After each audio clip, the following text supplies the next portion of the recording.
9월 4일 화요일 매일 성경 묵상을 시작합니다. 오늘 함께 나눌 말씀은 열왕기하 2장 1절에서 14절입니다. 열왕기하 2장 1절에서 14절의 말씀을 제가 봉독합니다. 여호와께서 해오리 바람으로 엘리야를 하늘로 올리고자 하실 때에 엘리야가 엘리사와 더불어 길갈에서 나가더니 엘리야가 엘리사에게 이르되 청하건대 너는 여기 머물라 여호와께서 나를 베델로 보내시느니라 하니 엘리사가 이르되 여호와께서 살아계심과 당신의 영혼이 살아있음을 두고 맹세하노니 내가 당신을 떠나지 아니하겠나이다 하는지라. 이에 두 사람이 베델로 내려가니 베델에 있는 선지자의 제자들이 엘리사에게로 나와 그에게 이르되 여호와께서 오늘 당신의 선생을 당신의 머리 위로 데려가실 줄을 아시나이까 하니 이르되 나도 또한 아노니 너희는 잠잠하라 하니라. 엘리야가 그에게 이르되 엘리사야 청하건대 너는 여기 머물라 여호와께서 나를 여리고로 보내시느니라. 엘리사가 이르되 여호와께서 살아계심과 당신의 영혼이 살아있음을 두고 맹세하노니 내가 당신을 떠나지 아니하겠나이다 하니라.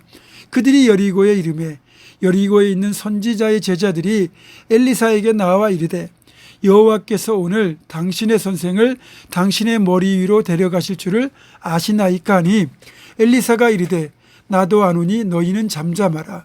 엘리야가 또 엘리사에게 이르되 청하건대 너는 여기 머물라 여호와께서 나를 요단으로 보내시느니라 하니 그가 이르되 여호와께서 살아계심과 당신의 영혼이 살아있음을 두고 맹세하노니 내가 당신을 떠나지 아니하겠나이다 하는지라.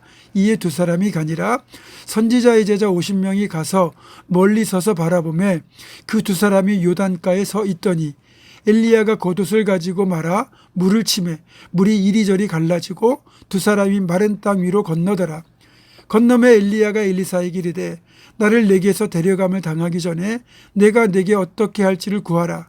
엘리사가 이르되 당신의 성령이 하시는 역사가 갑절이나 내게 있게 하소서 하는지라. 이르되 네가 어려운 일을 구하는도다. 그러나 나를 내게서 데려가시는 것을 내가 보면 그 일이 내게 이루어지려니와 그렇지 아니하면 이루어지지 아니하리라 하고 두 사람이 길을 가며 말하더니 불수레와 불말들이 두 사람을 갈라놓고 엘리야가 해오리 바람으로 하늘로 올라가더라. 엘리사가 보고 소리 지르되 내 아버지여 내 아버지여 이스라엘의 병거와 그 마병이여 하더니 다시 보이지 아니하는지라. 이 엘리사가 자기의 옷을 잡아 둘로 찢고 엘리야의 몸에서 떨어진 겉옷을 주워 가지고 돌아와 요단 언덕에 서서 엘리야의 몸에서 떨어진 그의 겉옷을 가지고 물을 치며 이르되 엘리야의 하나님 여호와는 어디 계시나이까 하고 그도 물을 치매 물이 이리저리 갈라지고 엘리사가 건너니라. 아멘. 어느 시대를 막론하고 한 국가의 통치자라면 강력한 무기와 군대로 무장한 군사력을 보유하고 싶어 합니다. 특히 이스라엘 왕국 시절 그 당시에는 가장 강력한 무기가 바로 병거와 마병이었습니다. 오늘날로 말하자면 병거와 마병은 탱크와 특수부대라고 할 수 있습니다. 그러니까 얼마나 많은 병거와 기병대를 보유하고 있는가 하는 것이 군사력을 좌우하는 가장 중요한 요소였습니다. 하지만 딱 한 곳 유일하게 이 원리가 적용되지 않는 민족이 있었습니다. 바로 이스라엘 민족입니다. 이스라엘 왕국에도 군대가 있었고 또 군대가 강할 때 나라도 부강했던 건 분명합니다.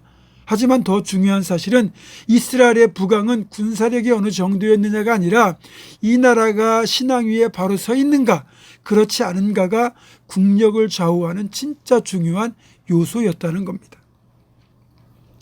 애굽은 예로부터 병거와 기마부대를 보유하고 있었고 이스라엘 주변에 있는 나라들 중에서도 병거와 마병을 보유하고 있는 나라들이 많았습니다.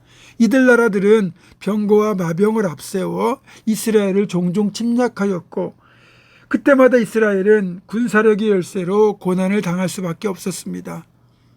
그럴 때마다 이스라엘은 다른 나라들과 마찬가지로 병거와 마병으로 무장을 하고 싶은 유혹에 빠지곤 했을 겁니다. 하지만 하나님은 이스라엘의 왕들에게 병거와 마병을 의지하지 말고 오직 하나님만 의지할 것을 말씀하셨어요. 신명기 20장 1절입니다. 네가 나가서 적군과 싸우려 할 때에 말과 병거와 백성이 너보다 많음을 볼지라도 그들을 두려워하지 말라. 애굽 땅에서 너를 인도하여 내신 네 하나님 여호와께서 너와 함께 하시느니라. 아멘. 그러니까 하나님이 친히 병거와 마병이 되어 주신다는 거죠. 그리고 적들의 병거와 마병에서 하나님이 지켜주신다는 약속이에요. 오늘 본문 12절을 보면 엘리사가 엘리야를 향하여 이스라엘의 병거와 마병이여 라고 외치고 있잖아요. 엘리사는 이제껏 이스라엘을 지킨 것이 왕이 보유하고 있는 병거와 마병이 아니라 엘리야 선지자였다고 고백하고 있는 겁니다. 엘리사는 실제로 이스라엘을 지키는 병거와 마병은 왕이나 군대가 아니라 기도의 사람 엘리야였고 그 엘리야를 통하여 역사하시는 하나님이라는 사실을 정확하게 보고 있는 겁니다. 훗날 엘리사는 아람 군대가 자신이 사는 도단성을 포위했을 때 진정한 병거와 마병이 되시는 하나님의 군대를 눈으로 보았습니다. 열왕기하 6장 17절입니다. 기도하여 이르되 원하건대 그의 눈을 열어서 보게 하옵소서하니 여호와께서 그 청년의 눈을 여심해 그가 보니 불말과 불병거가 산에 가득하여 엘리사를 둘렀더라. 아멘.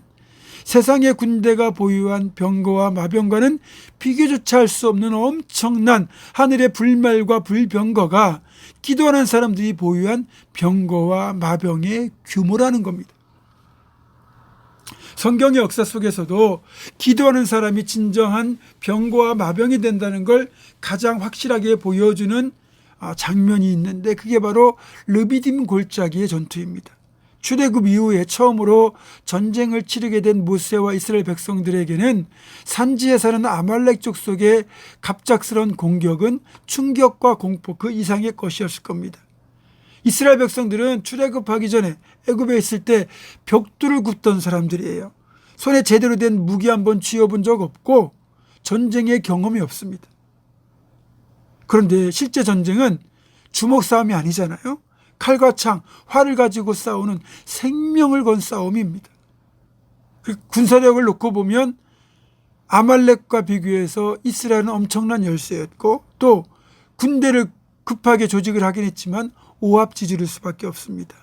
그런 상황인데 모세가 르비딤 산 꼭대기에 아론과 후르를 데리고 올라가서 두 손 들고 하나님께 기도하였을 때 전쟁의 승리는 아말렉이 아닌 이스라엘에게로 돌아갔습니다. 군대나 무기나 병거와 마병이 아니라 기도하는 모세가 이스라엘의 병거와 마병이었던 겁니다. 모세와 엘리야가 기도하는 사람으로서 이스라엘의 진정한 의미의 병거와 마병이 된 것처럼 오늘날도 우리나라를 지키는 진정한 병거와 마병은 기도하는 믿음의 사람들입니다. 우리나라와 민족을 지키는 것은 군이나 경찰이나 병거나 마병이 아니라 기도하는 여러분이 이 나라를 지키는 병거와 마병이라는 겁니다. 또한 기도하는 여러분이 여러분 가정의 병거와 마병이에요. 여러분이 기도의 사람으로 존재하는 한 하나님은 여러분에게 불말과 불병거를 보내셔서 여러분을 지켜주시고 여러분의 가정도 지켜주실 겁니다.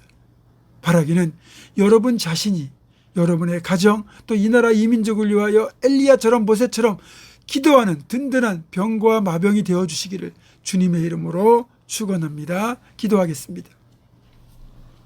엘리사가 엘리야를 향하여 이스라엘의 병거와 마병이라고 고백했던 것처럼 기도하는 사람이 진정한 병거와 마병이 됨을 우리는 다시 한번 확인하게 됩니다. 하나님, 우리가 진정한 하나님을 의지하고 기도하는 사람이 되어 우리 가정의 병거와 마병이 되고 우리 교회의 병거와 마병이 되고 우리 민족 이 나라 이 땅의 병거와 마병이 되는 진정한 하나님의 용사들이 다 될 수 있도록 인도하여 주옵소서. 예수님의 이름으로 기도하옵고 이제는 우리 주 예수 그리스도의 은혜와 하나님의 사랑과 성령의 교통하심이 기도하는 진정한 병거와 마병이 되기를 결단하는 사랑하는 모든 성도들 이들의 삶과 가정과 생업과 앞날과 우리 교회 위에 지금부터 영원토록 함께 하시옵기를 간절히 축원하옵나이다. 아멘.